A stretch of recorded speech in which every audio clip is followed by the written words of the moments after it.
Hey Georgia, thank you for coming to the Venture Talks podcast. For everybody watching at home, we're here with George Moroianu. He's the co-founder of Flip.ro, which is a second-hand phone marketplace that blew up over the last 2 years or so, ever since launch. And now you're in the process of expanding to countries nearby Romania. Georgia has a very interesting story in the sense that he chose to go the unusual route when it came to his education. Instead of going to a regular college, he chose to go with the Entrepreneurship Academy. He traveled a bit within the EA group. He went to San Francisco, if I'm not mistaken, for a bit. He was running his own business because that is part of the EA program. As you're going to school and you're getting mentored by a bunch of business people and technical people locally, you have to open your own company and you have to try and scale it up. If I remember right, the company you opened back then was a marketplace for cleaning services that did quite well for a while. Yeah, so first of all, happy to be here, Christy, and thank you so much for the invite. Yes, it was called Insta House. That was my first startup, which I launched in the first year of college. The vision was to create a marketplace for basically house services, everything from on-demand cleaning services, grocery services, and so on. And it was a marketplace. I started with this idea that marketplaces are the kind of business model that can create powerful network effects, and it was an introductory experience for me in what it meant. Look, I actually think it was more than that, because from the moment I met you, so I was somewhat drawn to you. So just for you guys to know a bit of a backstory, George is actually a good friend of mine. I was your sort of teacher for a while within the EA program, and you were one of the few students in your group that really popped off in a big way. And this is not me, blowing steam up your ass, but you really popped off because you were appearing to be at least appearing more driven than most of your colleagues. That being said, the moment I heard about Insta House and the idea of, right, so this is like an Uber for cleaning service, and I check on my phone and I can get somebody at my house today or tomorrow, and I'm gonna check reviews and I'm gonna pay them digitally. I don't have to worry about anything, getting my stuff stolen from home or bad service, because you used to have reviews, if I remember right. I instantly fell in love with that idea because I figured there's no reason this wouldn't work, right? Yeah. And back then, it's sort of working. You were making a little bit of cash every day on it, even if you weren't investing a ton in marketing, and you were more or less sort of a one-man operation. You were doing both sides. You were bringing in the demand and the supply at the same time. So how did you start? What were the actual first steps, and how did you feel when when the first order came in? Yeah, so it was basically bootstrapped all the way. So we raised no venture money. We were in discussions at some point. We were trying to raise a bit of money to get the idea off the ground. Basically, we started by creating the product. We launched the marketplace. Then What did you build it in? I think it was in WordPress, and then we tried to customize it a little bit to suit our needs. Right. It was an MWeb platform. This is how we thought about it. And we found it, I remember we found it really hard to basically find people that would act as individual contractors. Right. It was still in the beginning of the Uber model in Romania. There were no food delivery services, so people were afraid a bit about what it means to have this individual contractor thingy. And so we ended up deciding to hire these people. So we had full-time employees. And their overheads. Yes, exactly. And I think we at our, when we became the largest, I think we had like 5 employees doing orders full time. Not a very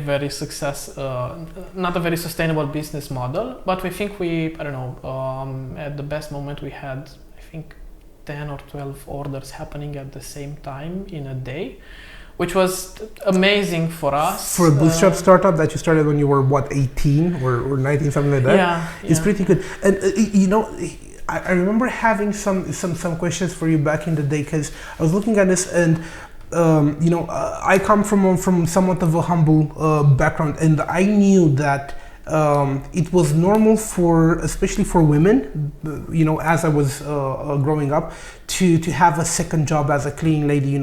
They would go to larger homes, and they would help to clean and whatnot. So this was somewhat of a standard practice. It's just that it was highly decentralized, and it wasn't online. You were trying to take something that was happening vastly in the offline world, word to mouth, and you were trying to bring that into the online.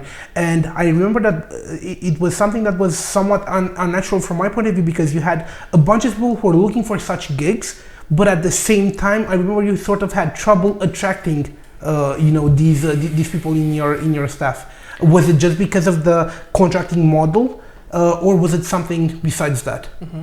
So basically, the ideal model would work at a very very large scale. You have enough orders to fill the schedule of a regular person working, who's maybe looking to work 8 hours a day. Maybe he or she can do like 2 orders per day. Mm-hmm. This is what we estimated it back then,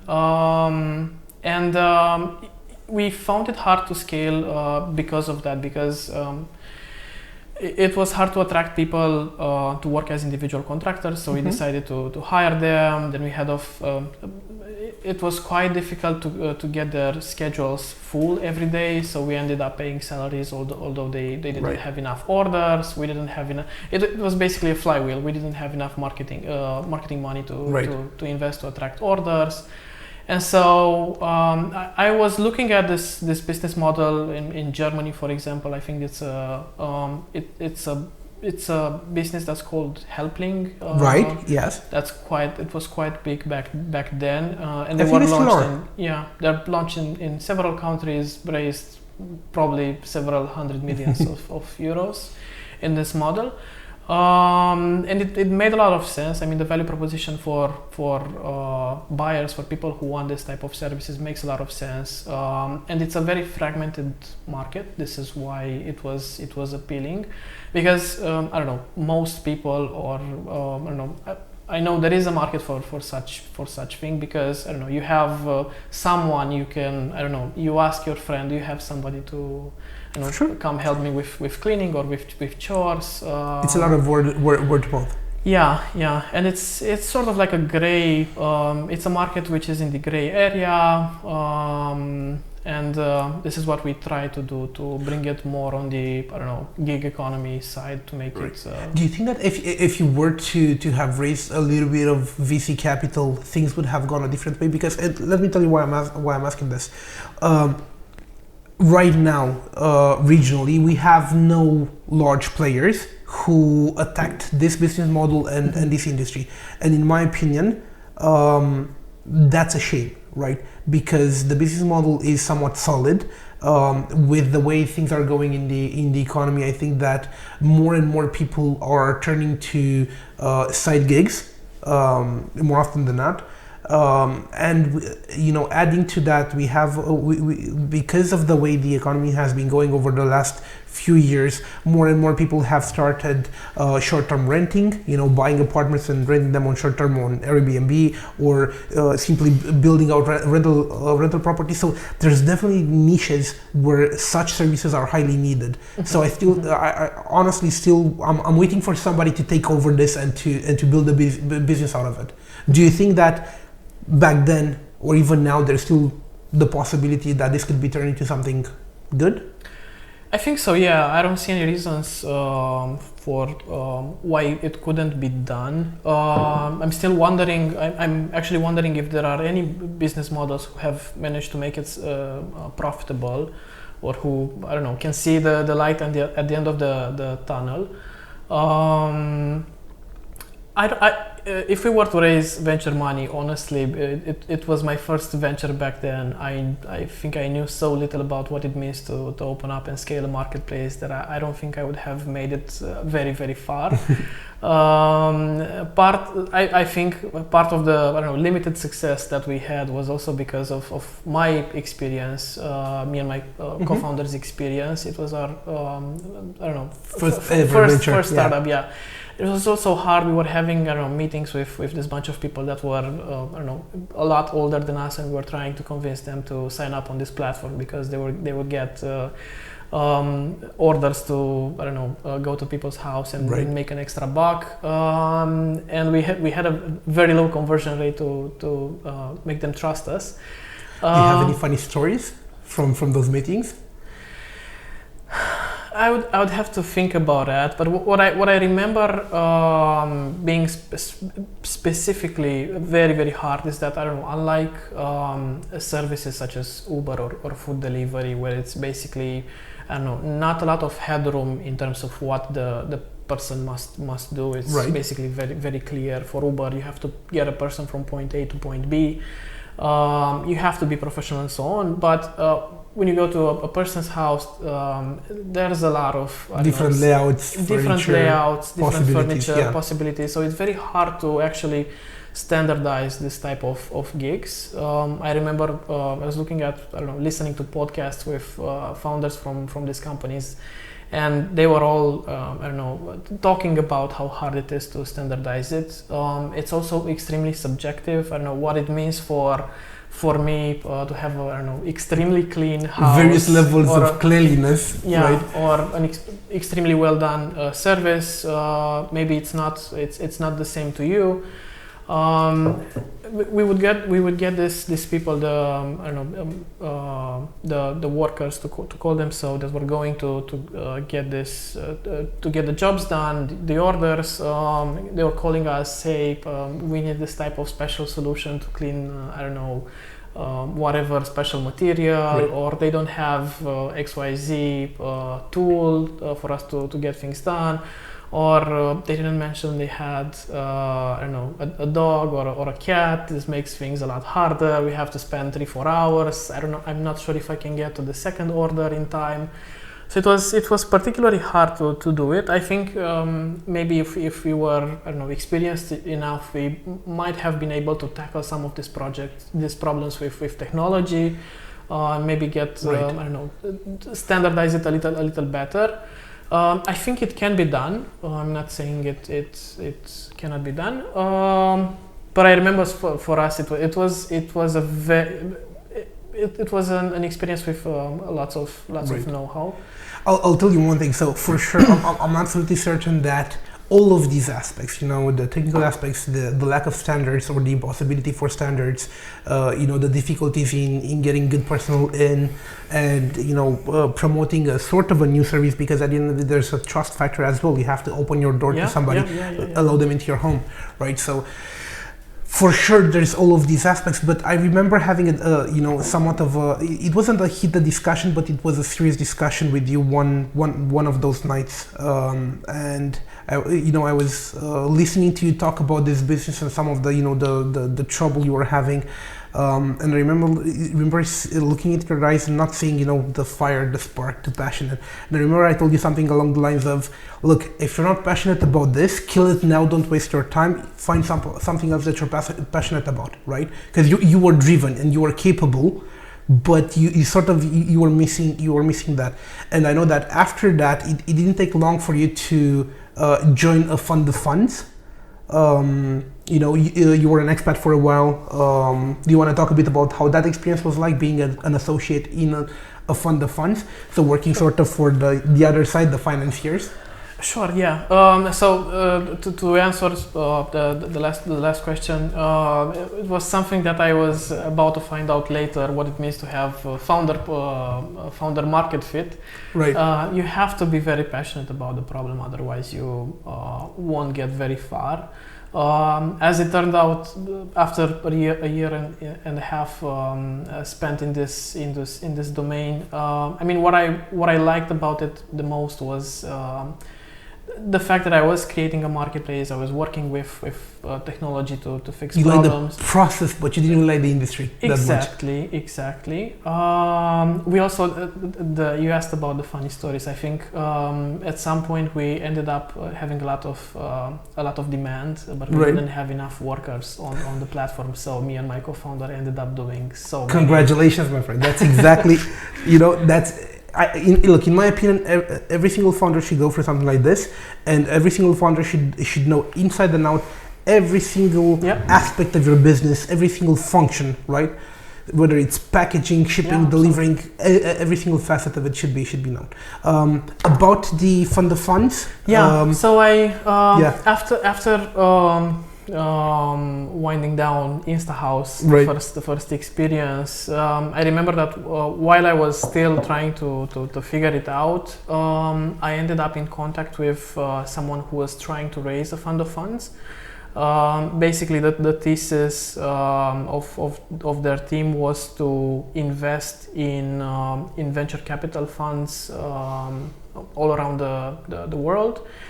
And I was offered the job as an analyst. My job was to basically discuss with venture capital partners and to basically try to help in the due diligence process. Right. And it was an unbelievable experience for me. It was sort of like an MBA into venture capital and what it meant, and I got to basically assist in all these interviews. The mentor I had there was someone from Goldman Sachs, who she had her own VC fund, so she was in the finance sector for, I think, most of her life. And I got to listen to her interviewing these amazing partners from top tier funds around the world. What I was most excited about was when we were discussing about the startups in their portfolio, how fast they were growing and what they were doing. I don't know, the work I've done there was I don't know, maybe it didn't move the needle that much for them, but for me I think it meant the world, because Absolutely. I got to listen and to learn what understand what goes on behind the scenes, because not many people know. People just think that VCs are they are the money keepers, so to say, but it's not really like that. They're just money managers, right? Once in a while, once every 5 years or 8 years, every single fund has to go out and raise new capital for a new fund. So just like a startup, you have to go to potential investors. A VC has to go to limited partners. I remember that something that was quite interesting, and I was hopeful to see how things would develop about the FOF, the fund of funds, was that they were trying to apply a US tried and proven strategy of getting money from pension funds and plug more of that into venture capital, and they were trying to do that for Europe. Mm-hmm. That's one aspect of it. The other, I think it helped you, or at least you get a ton of insight into how venture capital works as an industry. And on top of that, I think that the networking factor was helpful as well, because you managed to meet with some really impressive partners back then. Do you have anybody that sticks out in your memory as somebody that wowed you?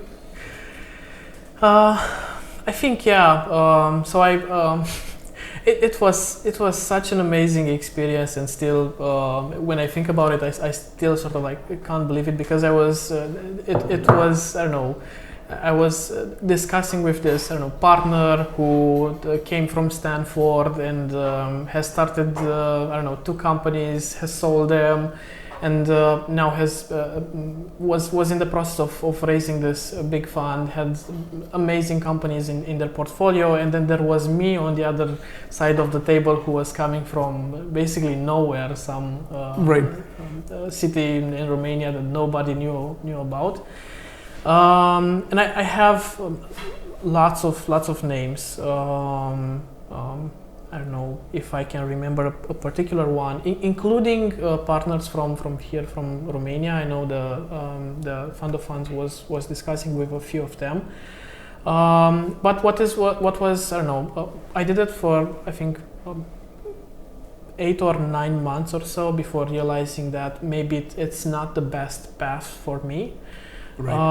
And I realized that I felt like an imposter because I felt like I was supposed to be on the other side of the spectrum. Right. Actually, you were still in builder mode. Exactly, yeah. And I don't get me wrong. I'm extremely grateful for all the people that I met there and what I learned.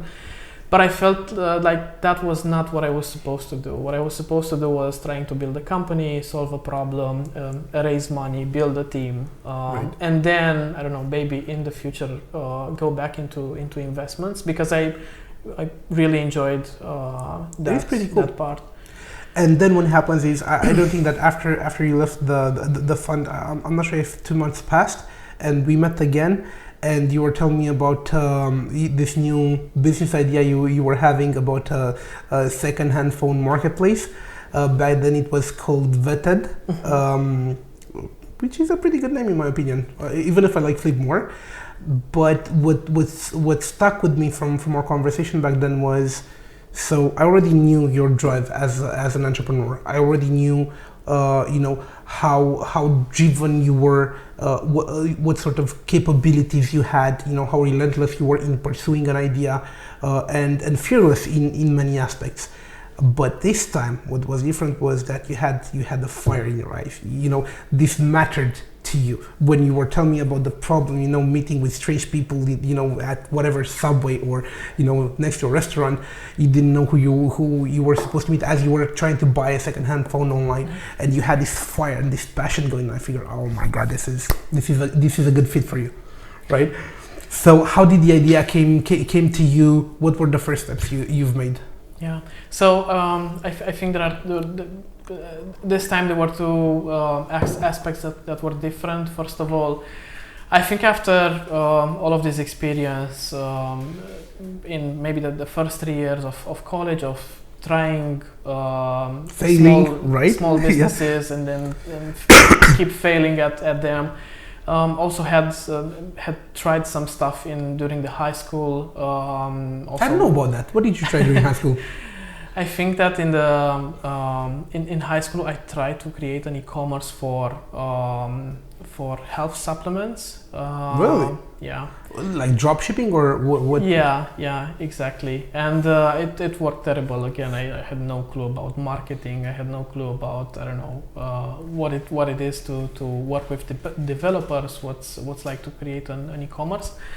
And this time I was getting a bit impatient because I was working for a while at trying to get some things rolling, and it turned out none of them turned out to work as I expected. And the second thing, this time it was a problem that I had, meaning I was there in I don't know, trying to sell my old phone to a stranger. Seeing what that process looks like. I was there trying to buy a second-hand phone. To buy a second-hand phone, and I saw that the process was not very well done. It was not amazing, and I saw an opportunity there. So I think all of these two things combined is what made it different this time. Look, for me in my bubble right now, it's natural to put up my old. Every time I'm renewing the phone, it makes total sense to put it up on Flip. So even if I know it's just a bubble and you guys still have a lot of growth left to do, but back then what were the options available when you started thinking about making a business out of this? What was available on the market, to buy and to sell a second-hand phone? Yeah, so for most people, I think it was classified platforms. Mm-hmm. It's this process that happened when the, I don't know, biggest company entered the market 10 years ago or so. Basically, you, I don't know, have to photograph your old phone, you put it out there, then a bunch of random people call you. Mm-hmm. You get very weird offers. You go and meet at the subway to try to exchange money for your phone or whatever you're trying to sell. It was this, and it was and it still is a very popular model. And the other alternatives were just putting your phone in your drawer and never think about it again. I got about 20 of those right now in the drawer. Or passing it over to, I don't know, your friends, family, relatives, and so on. So I think these three were the biggest competitors that Flip had. And I'm glad you say it. It makes sense to. I said it from the beginning. So, what were the first steps you took when it came to building Flip? What did the MVP look like for you guys? Yeah. So what we did in the beginning is we said, okay, if we try to do this, I don't know, textbook. We need to raise some money, and basically we're trying to compete with the biggest marketplace from Romania. We have to be quite aggressive. Yeah, we need to get it done well from the beginning. And we went to the founders of 7Card, which is a local marketplace basically for gyms. We knew the founders, they were very entrepreneurial type, and we pitched them the idea. They liked it. We kept in the loop while we tried to MVP the platform.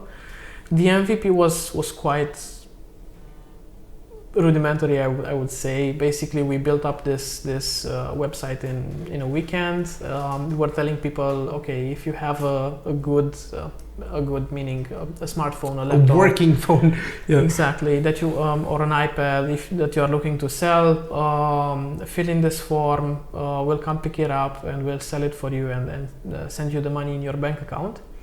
And then for buyers, what we did is that we went to a local service and we asked them to inspect these goods. If they were not okay, we would fix them, we would repair them, and then we would sell them on our e-commerce with basically a 12 months warranty promise, the right to return the good.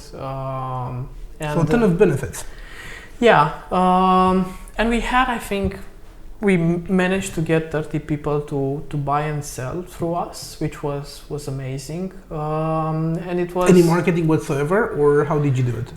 No, I think we tried to promote it via Facebook groups. Mm-hmm. We put it out there. So this was like grassroots, everything grassroots. Yeah. And you still managed to convince 30 people to give away their phones or give away their money. Yeah. That's incredible. I think we did that in, I don't know, 3-4 weeks, and then we went with the results to the founders of 7Card. To the founders of 7Card, and we pitched them again. And they said, okay, we'll put in 50K. We came in with a bit of money, I think with, I don't know, 10 or 20K or something like that. And we got accepted into an accelerator as well.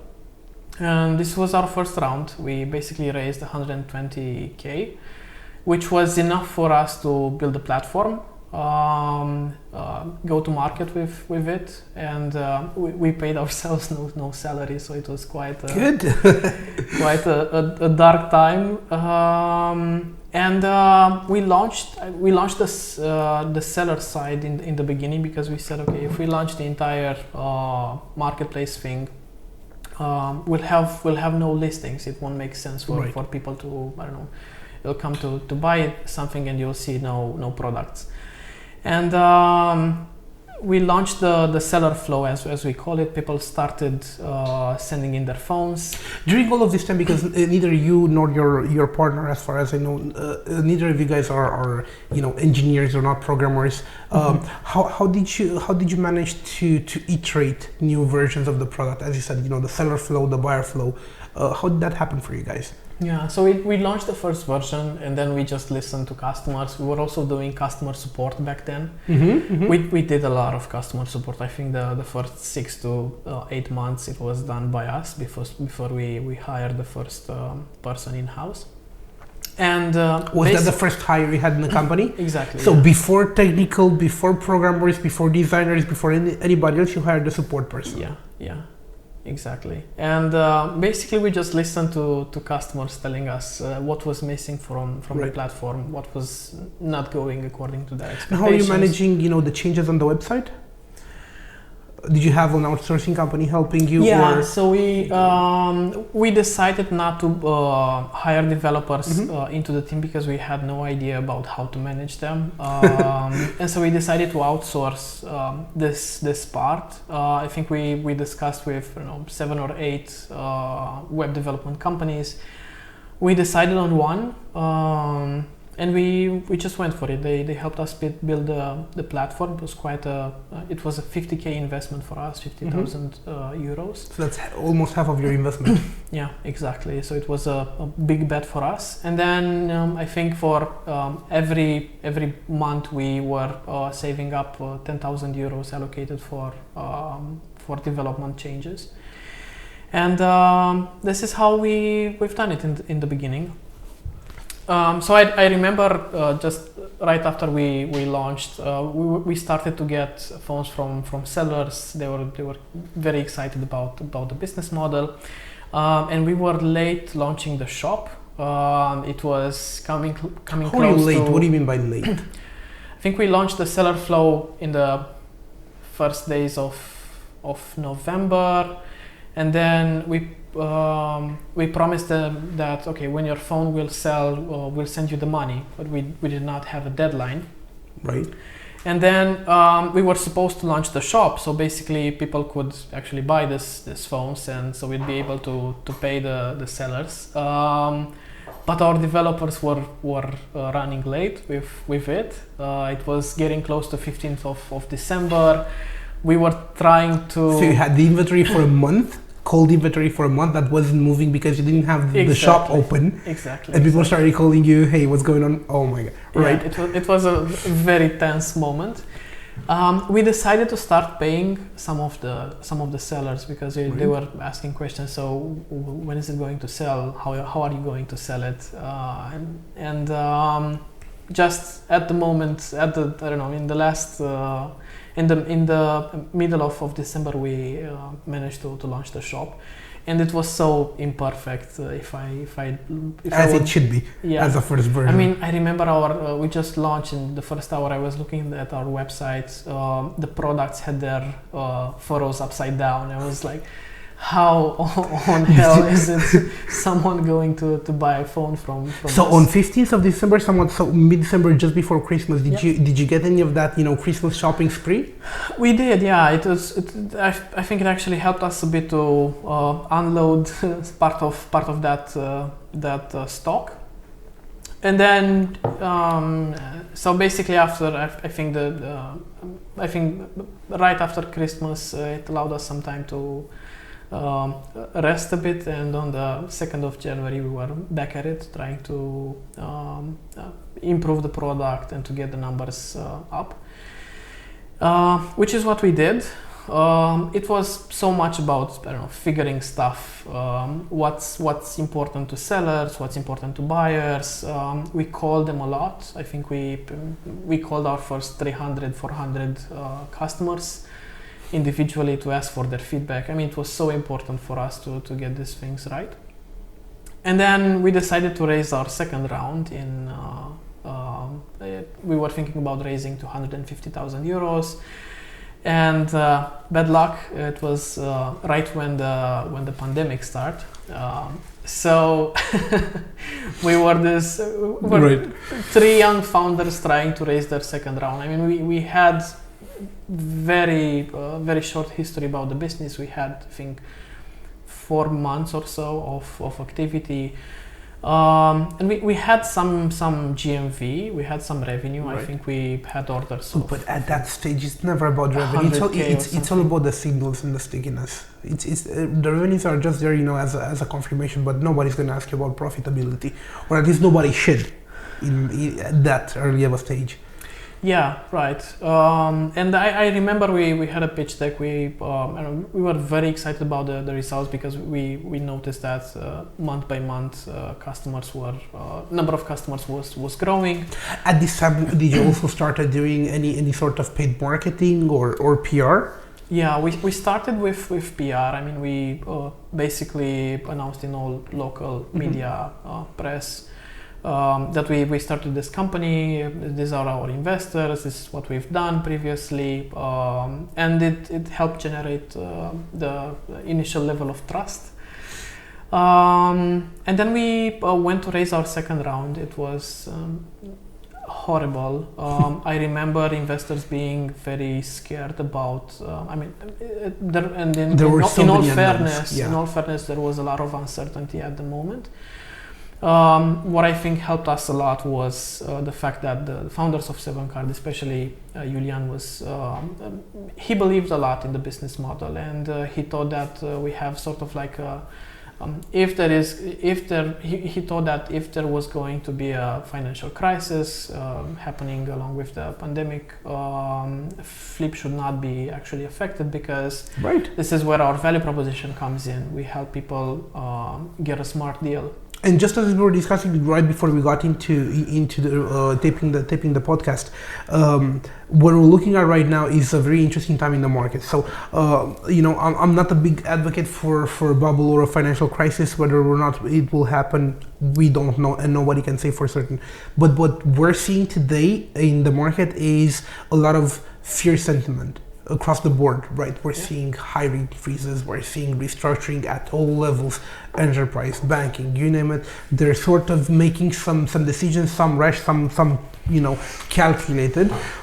But as all of this is happening, and we're looking at the charts and we're seeing discretionary income sort of dropping to historical lows, I think that businesses such as Flip are well positioned to grow. You can sort of beat the cockroach in the post-nuclear era, in the sense that in even in the hardest of times, a business such as yours can actually thrive, right? Because it's interesting. People, they need to monetize whatever devices they're not using.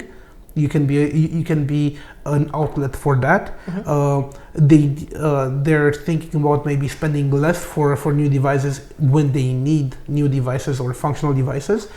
Again, you can be an outlet for that. And the level of trust that you've managed to establish thus far in the market, not to mention the partnerships you've managed to establish, I think you're in a great position to grow during these times, maybe even exponentially.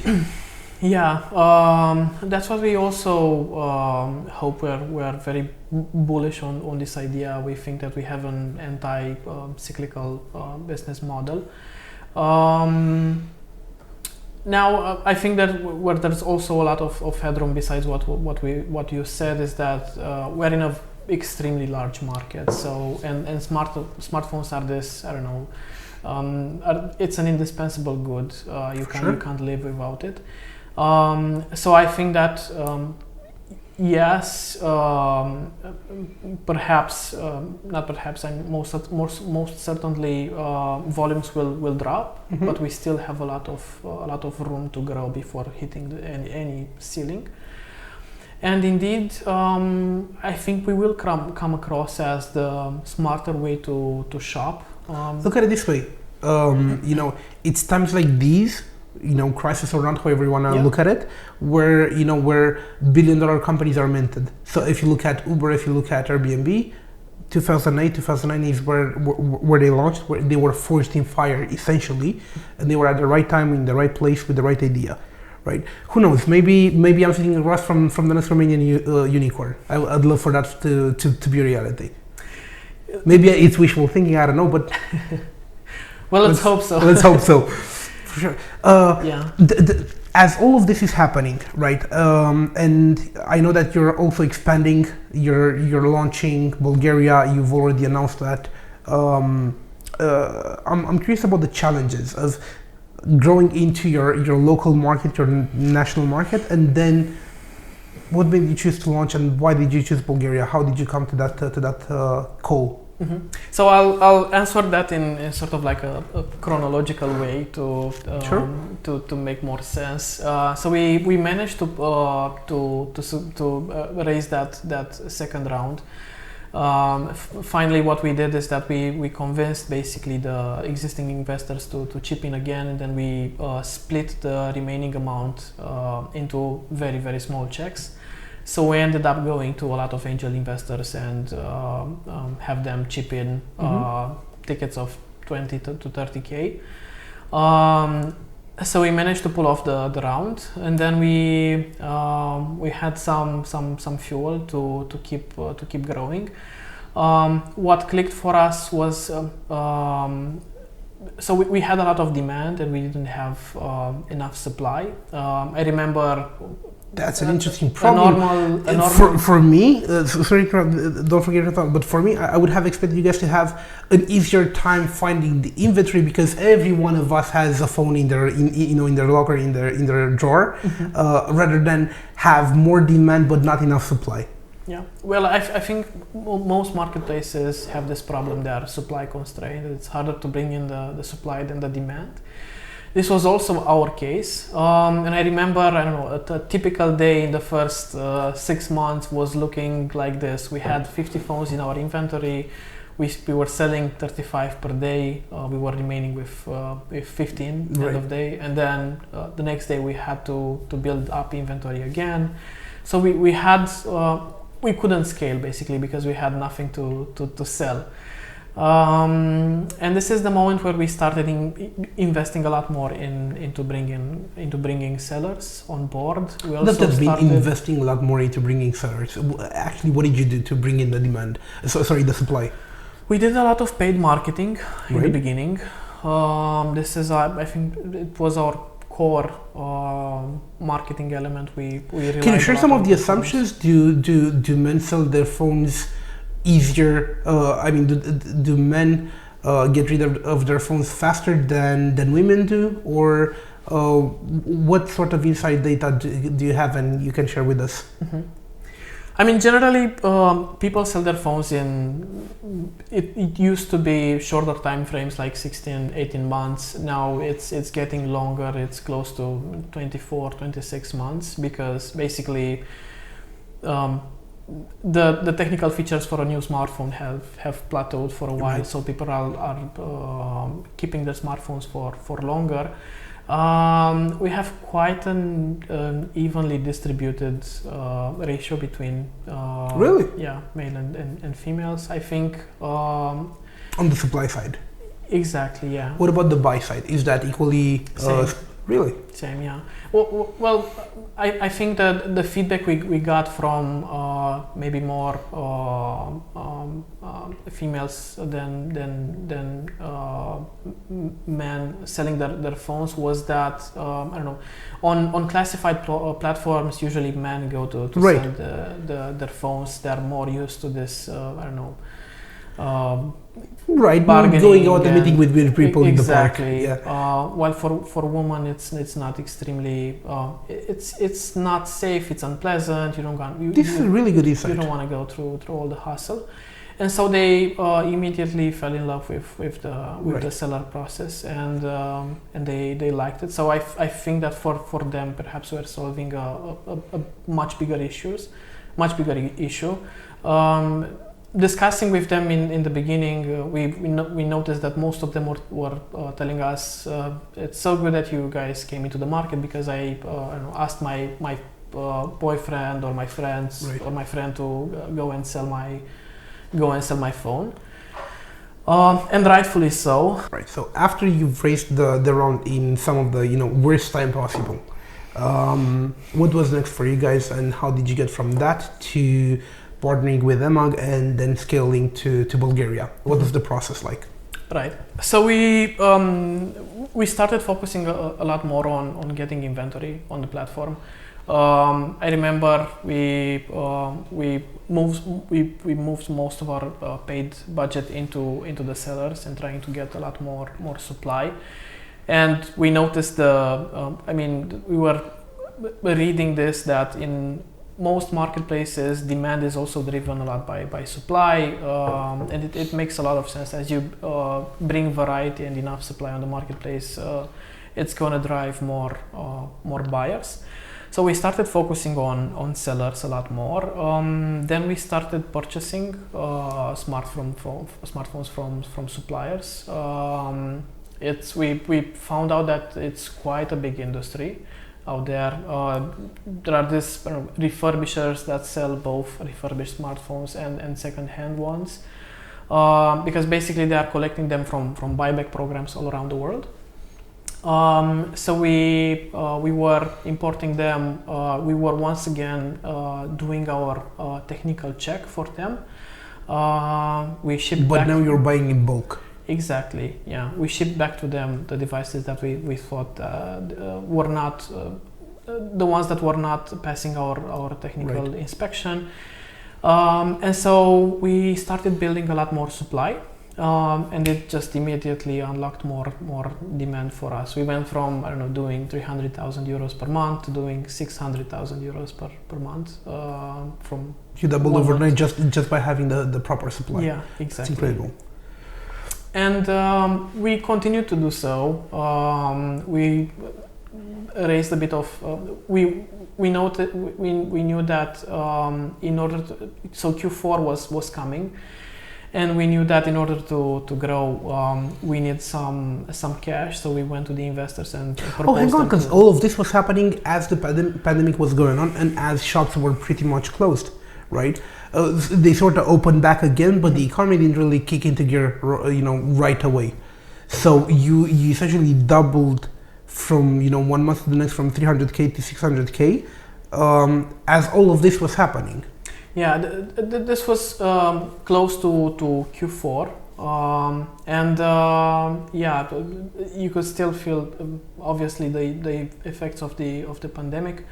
But for Q4, what we did is we went to our investors and said, "Hey guys, do you want to loan us some cash in order to purchase inventory?" And so we. But it's just for a loan and not, do a bridge. Because we thought and we still think that it's not the smartest or wisest idea to finance stock with equity money. Well, like, why get diluted when you can get a loan to finance stock and to finance the growth?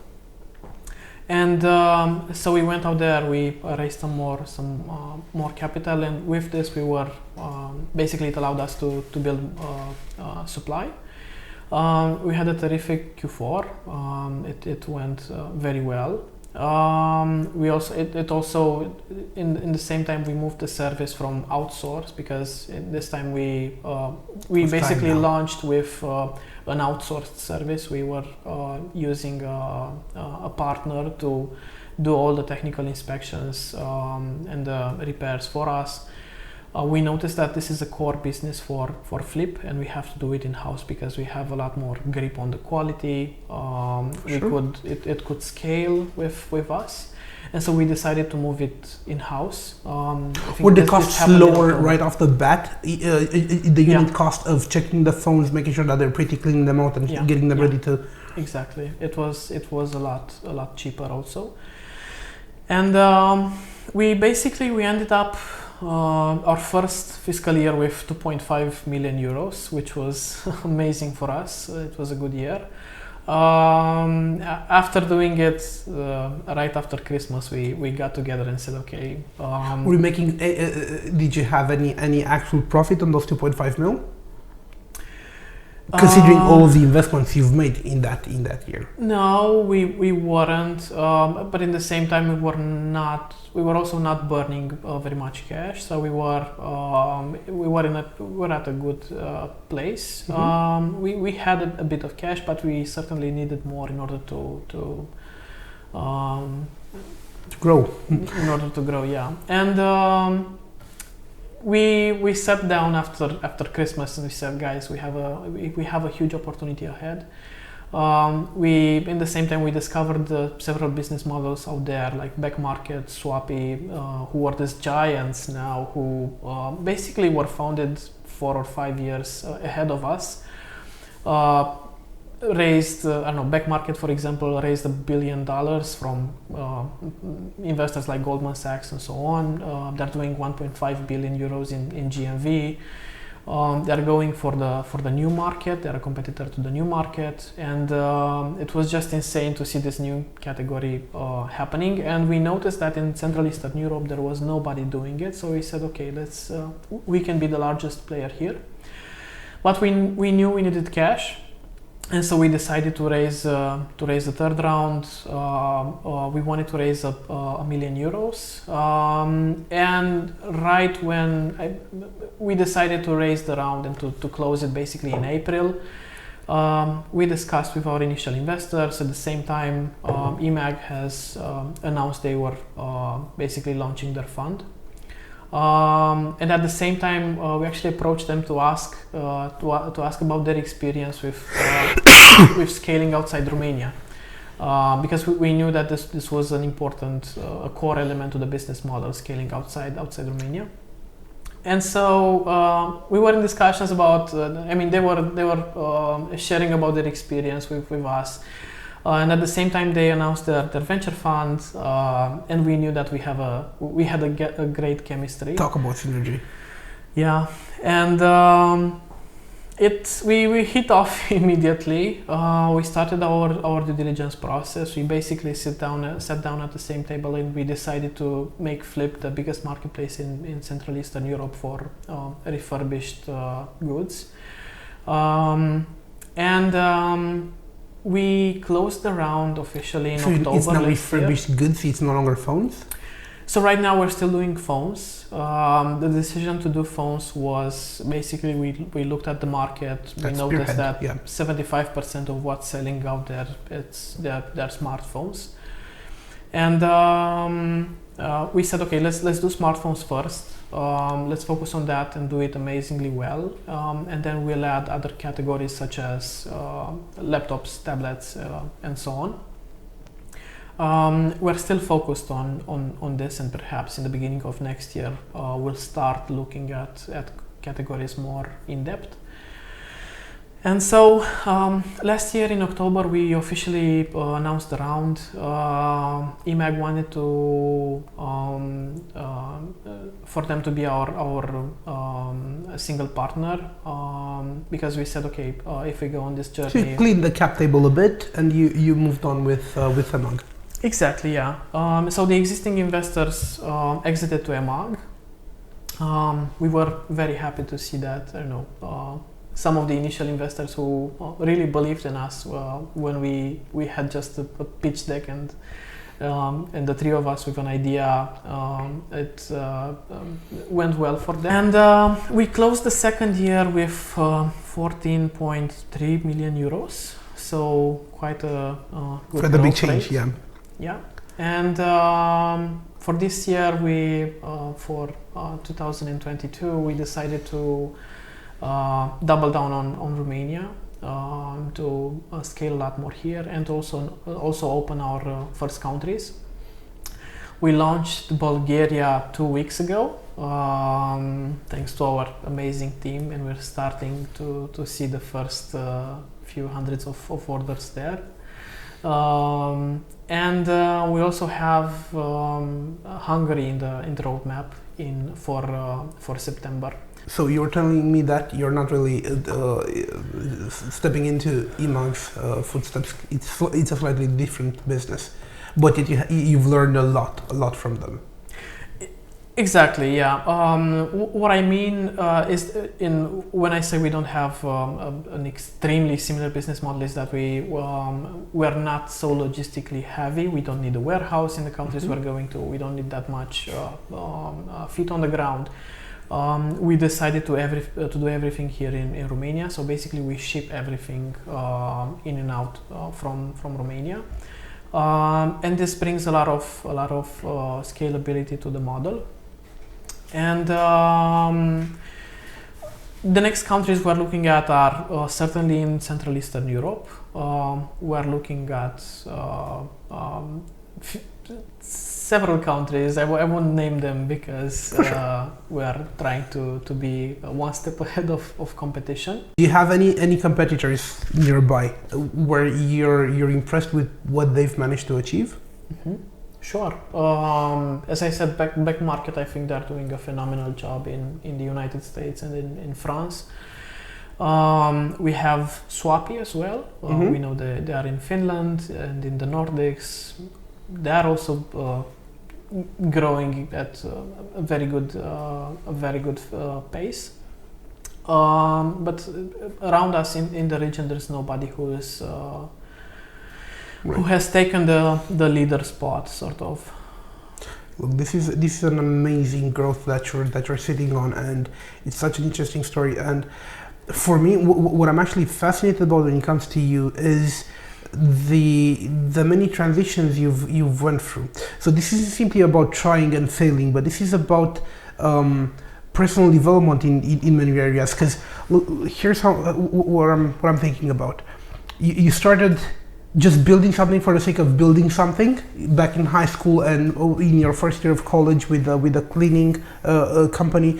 After that, went on to work for what's essentially a dream job for many students. Being able to be active in the world of finance, have that impressive network. Just opening doors in front of you.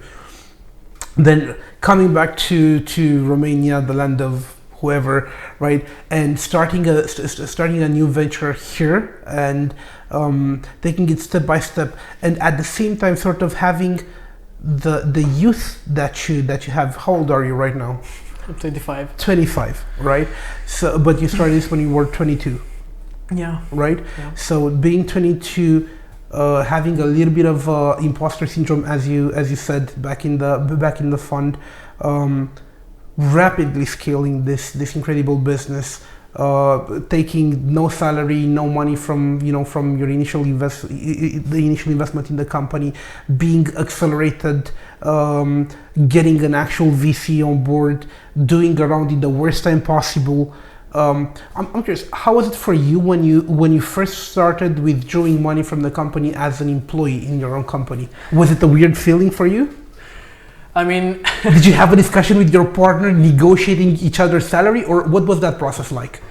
No, so I think among the three of us, the founders, it was quite naturally to at some point to start receiving a salary, and it was extremely modest in the beginning. I can imagine, and so on. And our salary sort of scale along with the business. So we I'm actually curious. Did you scale it with the funding rounds? Did you scale it with the sales volume, or what sort of KPIs did you impose on yourself? Both of them. We basically first of all we scaled with the investment rounds. And then in between the rounds, as GMV grew, we started increasing our salaries a little bit. That's really good, because look, this is an open-ended conversation for many founders and many first-time founders, because they're often transitioning from regular jobs, 9 to 5, right, where they get a paycheck every day. Mm-hmm. They open a company, and if the company is somewhat profitable, they take some of that off the top. But when it comes to bringing in investment partners, whether it's angels or established VCs, there's a whole conversation to be had around that. Can you have, in your own startup, in your own company that's being funded by somebody else, can you have a high-paying salary? If you're pre-revenue, for example, and if you're post-revenue, what are some of the metrics that can allow you to get more money as in a salary in your own company? It's such a weird mindset, to wrap your head around all of this, right? And I know for a fact that many founders have struggled with this in the very beginning. As all of this is happening, you have the motivation of building your company, ever greater. But at the same time, in order to be able to achieve that, your mindset has to allow you to focus fully and completely on that. You can't really afford to think about, hey, rent's due on the 7th. I have to pay the kids, I don't know, kindergarten or whatever. I agree with you. Listen, I don't think there are any written rules about this. And I think most of what helped us in the beginning was the fact that we were at the beginning of our career. We had nothing to lose and everything to gain. We had some savings which allowed us to, in the first few months not to pay ourselves, and then the first few salaries to be at the most inferior limit that the law allows. And we were it was enough to get along, and for us it was all that mattered. I think we spent most of our time in the office either way, so we had nothing to do and where to spend our money. But I understand why, if you start a startup at 35 years old or so on, and you're coming from a corporate background, it's hard to wrap your head around that. What I think we followed was that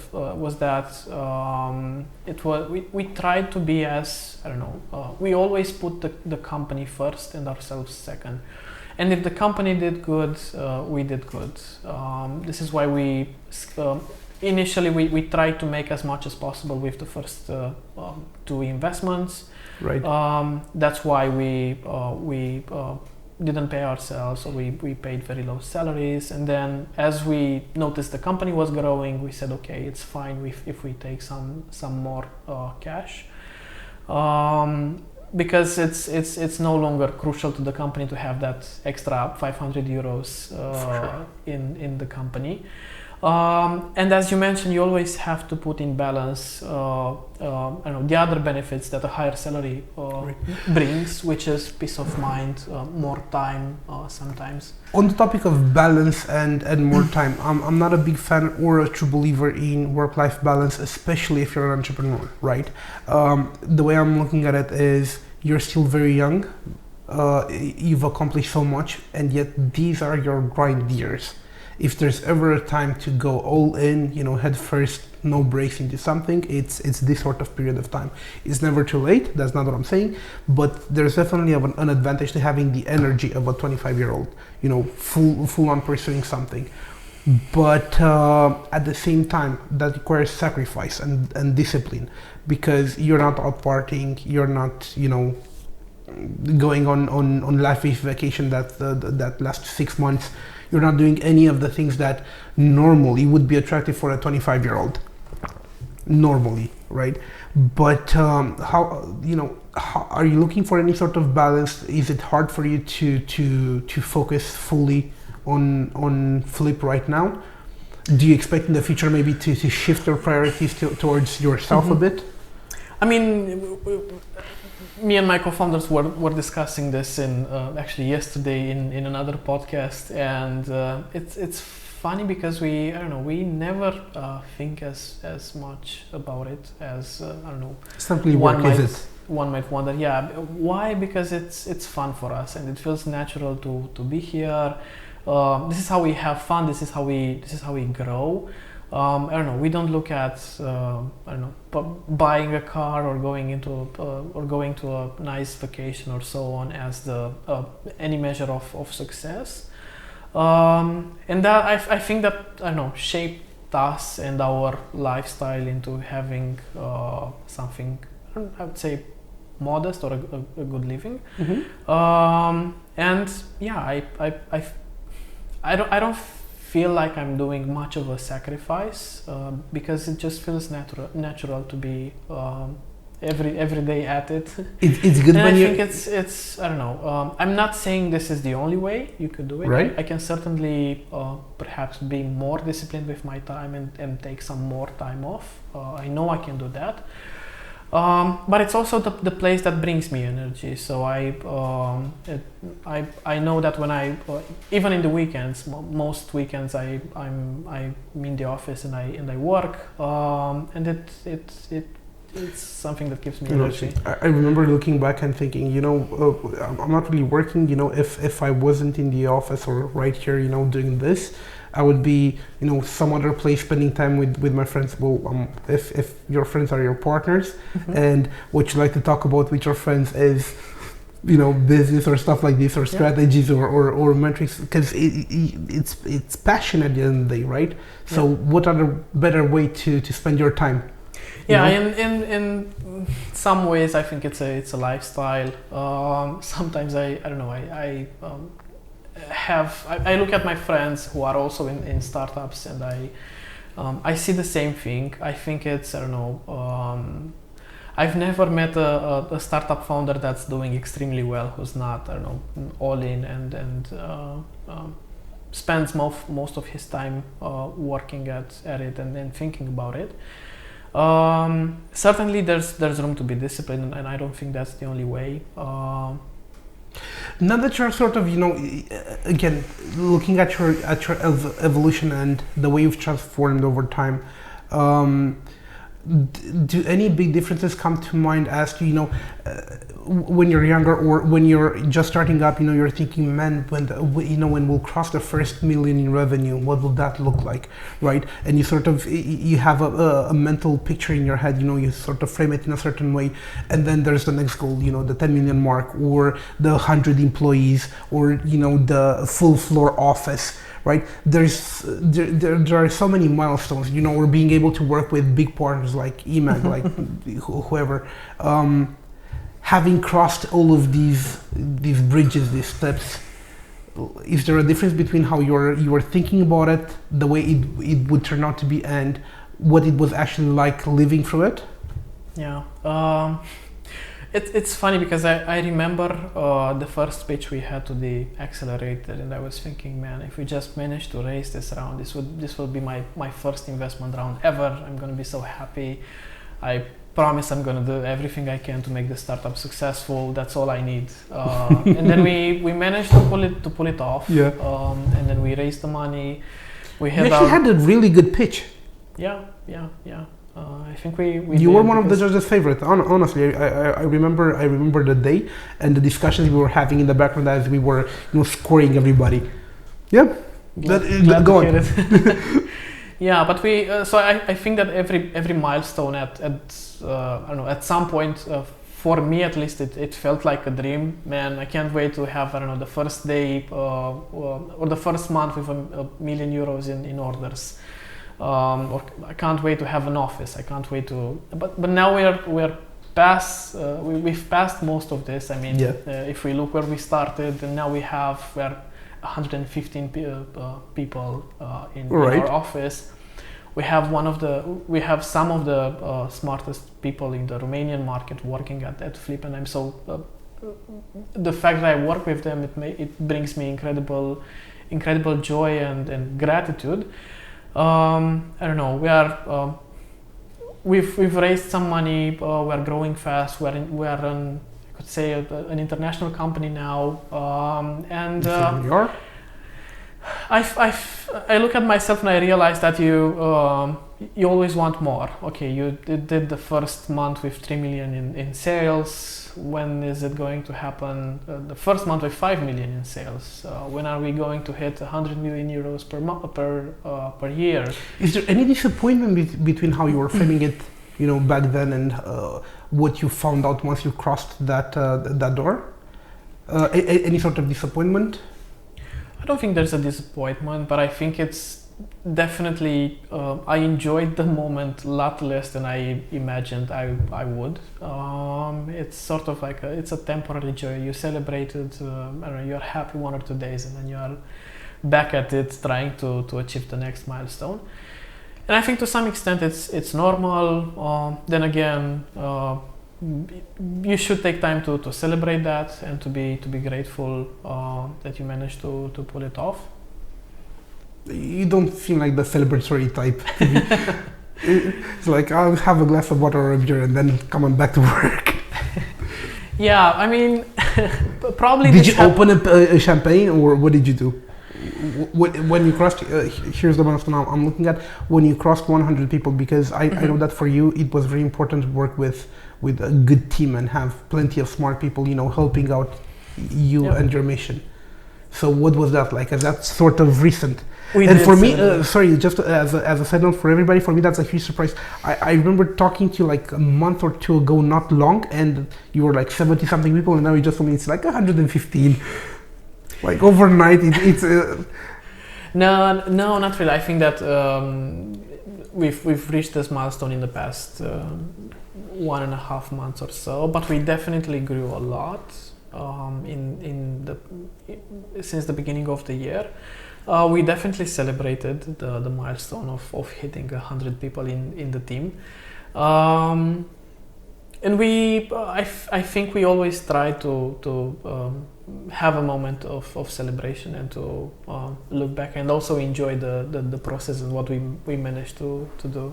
Let's talk about you and the rest of the founders together, because all of you guys have went through transitions. There's discussions that are only for the three of you, and there's discussions that are for you and your management team, the leadership team, and then there's discussions to be had around where everybody's present.